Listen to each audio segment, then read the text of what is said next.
Sucks that I used my vacation days in the past 2 weeks, because this team wouldn't have been number one. But some other top tier teams took a tumble this past week, which leaves us with this squad atop the rankings again. But it's safe to say we've never feared this team less, with Kareem coming back down to earth. They only have a decent running back 2 now instead of a top 10 running back 2, and they still have a tight end problem. There are teams right below this one breathing down its neck for the top spot.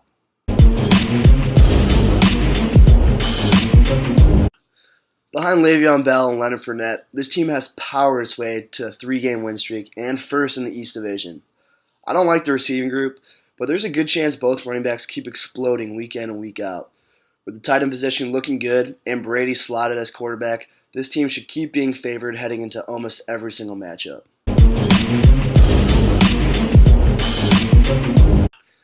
Many feared the loss of Odell would also mean a lost season, but this past week showed this team has a short memory and knows how to move forward.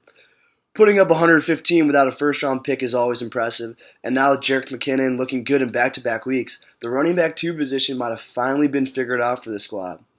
This group is now first in the money standings and points scored, giving this organization plenty of confidence moving forward.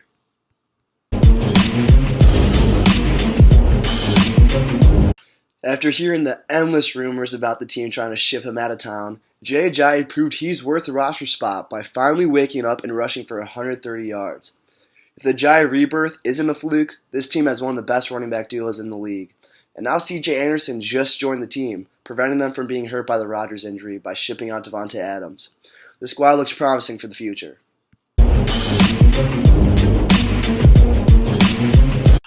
A 4-game losing streak merits a plummet down the power rankings. However, 2 recent trades leave this team pretty viable.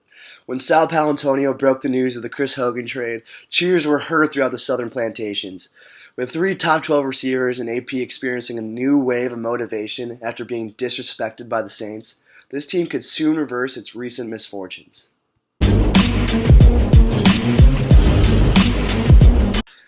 I'm grouping these teams together because they all fall under the same exact category, and that's the fake IDs of fantasy football. Starting with Verde, we saw arguably the worst waiver acquisition in the history of the ICPA.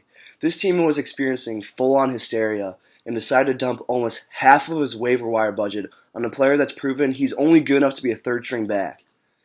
When it comes to Plimmer, I don't even know what to say. The 14-2 streak is inexplicable, and I have nothing more to add on to that. But this team can be summed up by its Jamal Charles start.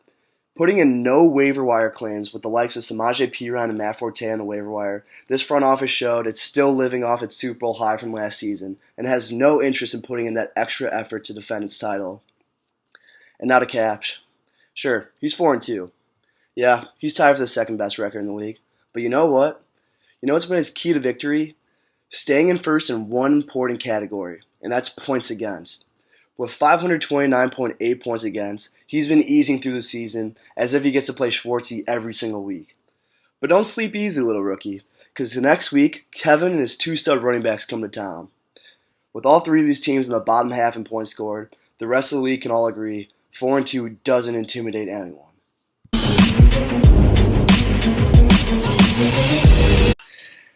Devastating news coming out of this camp with Aaron Rodgers out for the year. What makes the news so terrible is that this group had just recovered from hearing about the possible Zeke suspension, leaving this team without its stud running back potentially until the last week of the regular season. But this team showed grit, and the name change says it all. The rookie tight end shook off his nerve and put up his best week of the year. On top of that, the AP trade came just in time and opened up the backfield for Mark Ingram. While it's difficult to believe this group could consistently pull off the next man up strategy, I have a lot of respect for the front office and expect this team to stay at least competitive.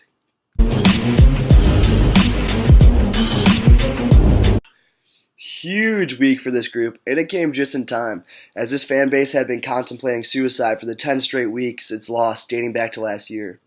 But I can't be a prisoner of the moment and be persuaded by one good week. This group moves up from the dungeon to the basement of the rankings, but that's as far as it will go until I see more good weeks.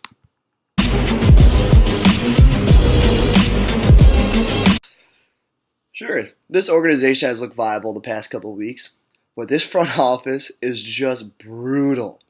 It was yet another week that this team trotted out a tight end with absolutely no interest in being on the field. Meanwhile, Hunter Henry has rediscovered his talent since being dropped by this group, proving that fantasy football is truly a system sport. And right now, this team doesn't look like it has a system that can lead to a second half resurgence.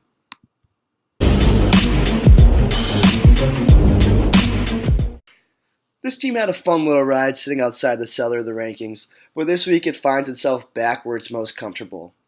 With 529.6 points for, this organization looks like it's mastered the art of tanking. With a few more losses, it might be time to start searching for a gorilla costume, because soon we'll know who we're shooting the paintballs at.